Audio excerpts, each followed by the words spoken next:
Jean-Yves Payette, bonsoir. Vous conduisez la liste Lutte ouvrière, faire entendre les voix des travailleurs. C'est la cinquième fois que vous êtes candidat à cette élection régionale. Bonsoir. Jean-Yves Payette, c'est à vous pour votre minute de présentation. Donc bonsoir, je salue fraternellement les travailleurs du secteur privé et du public, les demandeurs d'emploi, les retraités, les petits planteurs qui souffrent en ce moment, tous mes frères de vie. Je suis militant politique et syndical du camp des travailleurs. Je suis communiste et internationaliste. J'ai 54 ans et depuis l'âge de 18 ans, je milite pour que les travailleurs, les classes populaires fassent confiance qu'en leur propre force collective.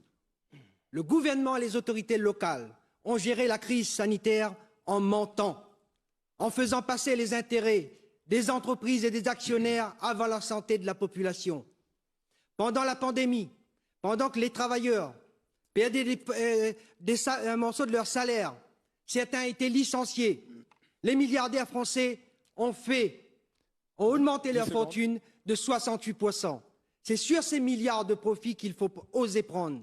Dans ces élections, nous défendons un programme de lutte contre le chômage qui menace les travailleurs, qui pourrit la société, vous pourrez développer, sa jeunesse et son avenir. et vous pourrez développer Il faut tout à l'heure. répartir le travail entre tous. Jean-Yves Payette, vous êtes crédité de moins de 1%. Vous vous présentez pas forcément pour gagner cette élection, mais pour profiter du scrutin pour faire passer un message. Au-delà de ça, est-ce que vous pourriez appeler à voter pour une liste d'union au deuxième tour? Je pense que le problème du sondage ou de la participation même, elle reflète le fait que les classes populaires sont aujourd'hui désespérées. Aujourd'hui, le problème, c'est que c'est le chômage qui explose. C'est les gens, ces 100 000 personnes qui sont mal logées. La préoccupation des gens concrètement dans la vie de tous les jours sont loin de ces débats qu'on va avoir ce soir et sont loin souvent de cette préoccupation de ces, je dirais, notables un peu qui occupent la scène politique uniquement dans le but d'assurer leur carrière ou d'améliorer leur carrière. Je pense que c'est ça aujourd'hui qui fait que les travailleurs sont dans une situation, les classes d'espérance, de manque d'espoir, de manque d'envie, justement, de changer les choses. Mais les choses ne changeront pas réellement uniquement parce qu'on votera Jean-Yves Payette. Les choses changeront si les travailleurs reprennent les chemins de la lutte. Et c'est ça qui est important. Juste rapidement sur ma question, vous pourriez appeler à voter pour une liste d'union de la gauche au deuxième tour? J'appellerai les travailleurs à descendre dans la rue pour défendre leur bout de gras, contrairement à ceux qui vont sans doute être élus pour pouvoir défendre les intérêts des capitalistes. Merci, M. Payette. Jean-Yves Payette, vous avez demandé la parole sur ce sujet. Oui, je pense que la route littorale, le chantier de la route littorale est un symbole de l'incurie de ce système. On n'a pas fait la route littorale parce que forcément la population avait besoin. On l'a fait avant tout pour que les petits copains puissent s'arroser, pour que ils seraient sous pression des grands groupes. Ce choix a été fait par rapport à la pression du lobby de tout voiture, etc. Bon, comment on explique à un travailleur, à un chômeur, que le prix d'une tonne de roche dépassait le prix d'une tonne de canne à un certain moment donné, si ce n'est pas pour arroser les petits copains? Comment on explique aujourd'hui que parce qu'il y a un manque de roche, à Saint-André, on fouille des trous de 3-4 mètres de profondeur dans des champs de canne, on remplit les trous avec des déchets verts, c'est-à-dire que c'est les agriculteurs qui vont récupérer leur terrain, ne pourront plus exploiter dans 6 mois ou 1 an. Voilà, quand on recherche obligatoirement le profit, quand on gère la société que pour le profit, voilà les catastrophes. Et ça, je pense qu'un travailleur à la tête de la région, moi ou une femme de ménage ou autre, on n'aurait jamais pensé à faire des choses aussi criminelles. Jean-Yves Payette, vous êtes un militant politique, mais aussi un militant syndical. Est-ce que vous avez une solution pour créer de l'emploi et pour améliorer la situation économique de La Réunion? On a surtout l'impression de ne pas vivre dans le même pays ou dans la même situation. L'impression que nous vivons depuis 1 an une crise sanitaire qui aggrave la crise sociale que l'avait déjà et qui s'est plongé la population dans un appauvrissement. Le système capitaliste, il peut fonctionner que si les riches s'enrichissent, si les hommes politiques, ils restent au service de ces capitalistes-là pour permettre à ce qu'ils fonctionnent. Toutes ces subventions qui parlent à nous à droite, à gauche, va remonter tout de suite dans les caisses des gros actionnaires. Pendant que les travailleurs, justement, pendant la pandémie, des milliers de travailleurs étaient licenciés. Certains ont perdu 200, 300 euros. D'autres étaient obligés d'aller travailler, faire du bon boulot et les boulots nécessaires, soit les aides à la personne, etc. C'est le constat. Mais qu'est-ce que vous proposez pour créer de l'emploi? Justement. Même il ne veut pas présenter un catalogue La Redoute. Nous dit pendant ce temps-là, des milliardaires ont accumulé 175 milliards supplémentaires. Eh bien, moi, il veut savoir comment on l'a fait sans travailler, sans créer de richesse. Comment on l'a fait pour voler à la population cette somme? Un homme politique digne de ce nom, il doit informer la population que ces 175 milliards ont été volés aux travailleurs, aux plus pauvres. C'est ça qu'il est nécessaire aujourd'hui. Et si nous voulons créer des emplois, nous n'avons qu'à prendre sur ces 75 milliards qu'il a été volé à la population. Et si nous ne dit pas ça, nous voulons gérer la misère seulement, à savoir nous créer 5 000 emplois, 10 000 emplois, nous les à près de 150 000, 180 000 chômeurs. La seule manière de résoudre le problème du chômage, c'est le partage entre tous. C'est avec maintien de salaire. C'est en prenant justement sur cet argent des capitalistes. Jean-Yves Payette, est-ce que c'est à la région de s'occuper du pouvoir d'achat des Réunionnais? Déjà, il faut que la population contrôle les comptes de la région. Il faut que les travailleurs aient la possibilité de gérer les comptes de la région et de gérer ce qui existe comme financement. Le problème, c'est que moi, j'entends certains parler de pouvoir d'achat. Apparemment, ils ne comprennent pas ce que c'est qu'un travailleur qui part travailler le matin et qui n'a pas 10 € dans sa poche pour acheter une barquette le midi. Augmenter le pouvoir d'achat, c'est justement lui permettre de faire ça pour qu'il puisse acheter sa barquette, que le restaurateur puisse fonctionner, pour qu'ensuite le petit agriculteur puisse vendre, etc. Pour nous, l'économie, c'est ça. Bon, c'est pas distribuer des subventions des grosses entreprises.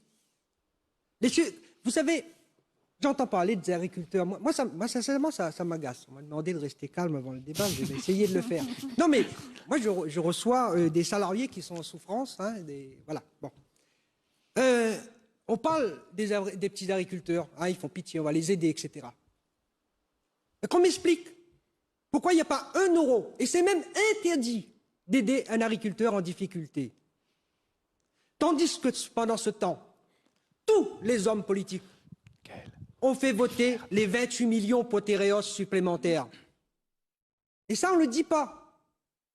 Hein, on ne le dit pas. On ne dit pas que justement, on essaye de diviser, avoir des mesurettes, avoir des petites choses là, les 150 € par-ci, les 150 € par-là, pour pouvoir justement faire que ces dizaines de millions partent dans la poche de ces grands groupes. Eh bien, nous disons, nous voulons une vie digne, avec un salaire digne. Nous voulons un travail. Et ça, c'est possible qu'il y a des luttes, parce que ce ne sont pas eux qui vont nous donner le travail. C'est que s'il y a des luttes, oui, on va exiger un logement pour tous. Mais le logement pour tous, on n'aura pas parce qu'il y aura un président même favorable à ça. On aura parce qu'il y aura des dizaines de milliers de gens dans la rue qui l'exigeront, qu'on réquisitionne le foncier nécessaire. Ce foncier, il est existant. L'argent, il existe. Les ouvriers du BTP sont aujourd'hui licenciés. Eh bien, c'est pas normal parce que la population a besoin d'eux. Eh bien, même dans la santé, il faudra recréer les lits nécessaires. Il faudra embaucher, former les infirmières et les aides-soignantes. Et cette crise a été la preuve. On a besoin d'eux et c'est eux qui sont importants. Jean-Yves Payette sur ce sujet. Je pensais que M. Didier Robert, tout à l'heure, il disait que chacun fait ce qu'il veut. C'est pour ça qu'il est urgent que chacun ne doit pas faire ce qu'il veut. Et que ce soit sous contrôle de la population en permanence. Les ouvriers parisiens en 1871, quand elle a pris le pouvoir, elle a mis voilà, un élu, l'île est contrôlable et l'île est virable à tout moment. Et il y a un salaire d'ouvrier qualifié. Point. Le problème, c'est que aujourd'hui, voilà, chacun fait des promesses, la main sur le cœur, on va rester honnête. On est d'un système capitaliste où le fonctionnement même du système est basé sur le vol légal, certes, mais le vol des plus riches, les vols de ces actionnaires qui pompent sur le dos de la population. Et comment vous voulez avoir des représentants de cette société qui soient honnêtes? C'est pas possible. Une société qui est basée sur le fait qu'on doit enrichir davantage les plus riches ne peut pas avoir des représentants politiques honnêtes. Nous, ce qu'on souhaite, c'est justement d'avoir une société où le centre d'intérêt, c'est le besoin de la population et pas le profit qu'on va quémander avec des gros actionnaires ou futurs financeurs pour dire, écoutez, on va vous arroser de subventions, venez, investissez, créez des emplois, etc. Tout ça, c'est un peu de la foutaise. Je pense qu'aujourd'hui, oui, il faut mettre en place par l'intermédiaire des référendums notamment, qu'on pourrait faire régulièrement avec les moyens modernes qu'on a, mais aussi, parce qu'il ne faut pas seulement demander l'avis, mais par l'intervention de la population directement sur la scène politique et notamment dans la rue. Jean-Yves Payette, je pense que vous êtes le seul qui ne vous êtes pas exprimé sur cette question. Bah, écoute, le problème c'est que, bah, je sais pas, quand j'entends tout ça, je vais essayer de rester calme. On parle en permanence de donner des aides aux patrons. Les entreprises n'attendent que ça, M. Waro, qu'on leur donne des subventions, ça c'est une réalité. M. Robert le fait très bien, etc. Le vrai problème aujourd'hui, le vrai problème de la population, c'est le chômage. C'est la menace du licenciement. C'est les aides à la personne avec des petits salaires. Or, la réalité aujourd'hui, c'est que ces personnes-là, ils doivent avoir la possibilité de contrôler tout ce qui se passe. Ils doivent avoir la possibilité de savoir pourquoi ils sont dans cette situation. Comment se fait-il que les riches continuent à être plus riches? Comment se fait-il que ces milliardaires se sont engraissés pendant cette période-là, alors que le reste de la population s'appauvrisse? Alors je veux bien parler de tout, des trucs techniques là qui arrangent entre petits technocrates ou futurs élus ou anciens élus et tout. Mais les problèmes de la population, on en parle quand? Pourquoi on ne dit pas à la population? On parle d'un logement pour tous. Mais pour construire un logement pour tous sans lutte, ce n'est pas possible. Seuls les travailleurs en lutte, seuls ceux qui ont besoin de logement en lutte pourront exiger des élus, du gouvernement, que ce soit fait réellement. S'il n'y a pas de lutte, il n'y aura pas de logement pour tous. La situation va s'aggraver. On ne peut plus aujourd'hui faire comme si de rien n'était. Là, j'ai l'impression ce soir, il n'y a pas de crise économique, il n'y a pas de suppression de postes dans la fonction publique, il n'y a pas de licenciement dans le privé, il n'y a pas de problème, il n'y a pas de personnes âgées où il manque d'aide à la personne, etc. Non, non, tout va bien. Tout va bien, il suffit qu'on soit élu pour que les choses changent. Eh bien, c'est pas vrai.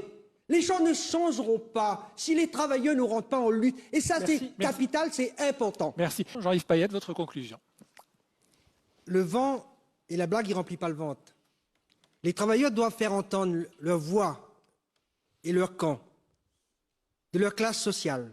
Ils doivent protester contre la dégradation des services qui devraient être publics, hôpitaux, transports, équipements collectifs, et mettre en avant les revendications de classe. Un vote ne changera pas à lui seul leur sort. Pour cela, il faudra des luttes sociales explosives et déterminées. Mais une élection peut permettre de faire connaître un programme correspondant aux intérêts matériels et politiques du monde du travail. Contre le chômage, il faut répartir le travail entre tous sans diminution de salaire. Contre l'inflation, il faut augmenter les salaires et les pensions et les indexer sur le coût de la vie. La crise va s'aggraver. Les gros patrons et le gouvernement s'apprêtent à la faire payer à la population. Pour eux, les cadeaux et les aides de toutes sortes, pour le monde du travail, les bas salaires, les amputations, des indemnités chômage, des retraites, les licenciements, l'argent public doit servir aux besoins de la population. Nous sommes tous au bord du précipice. En votant lutte ouvrière, votez votre confiance dans la classe ouvrière qui fait fonctionner toute la société et dans sa capacité à la diriger dans l'intérêt collectif. Merci.